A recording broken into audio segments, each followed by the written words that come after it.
Hi friends, welcome back to our channel. నేనైతే ఇప్పుడు మా అడవిలో ఉన్నా, అంటే మా కొండలో ఉన్నా అనమాట. చూడండి, నేను మా సేనుకు వచ్చాను. ఈ సేను రాజిమక్క పిక్కలు అనమాట. రాజిమక్క అందరూ తెలుసు కదా, అవి దాంట్లో బయటది అనమాట. చాలా బాగుంటుంది.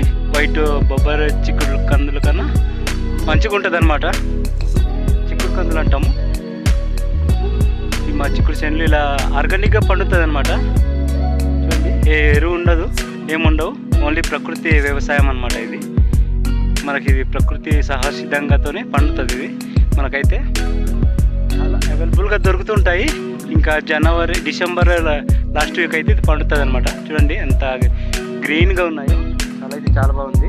ఇదైతే పూలు పూసింది అనమాట. పూలు పూసింది. ఇప్పుడు వర్షాలు అంటే పాడైపోతుంది. ఇదే విధంగా మంచు వేసి పండితే చాలా మంచిగా పండుతుంది అనమాట. ఓకే ఫ్రెండ్స్, చూడండి, మీరు ఎప్పుడు తిని ఉన్నట్లయితే కింద కామెంట్ సెక్షన్లో కామెంట్ చేయండి. ఓకే ఫ్రెండ్స్, ఉంటాం మరి. జై జవాన్, జై కిసాన్, బాయ్.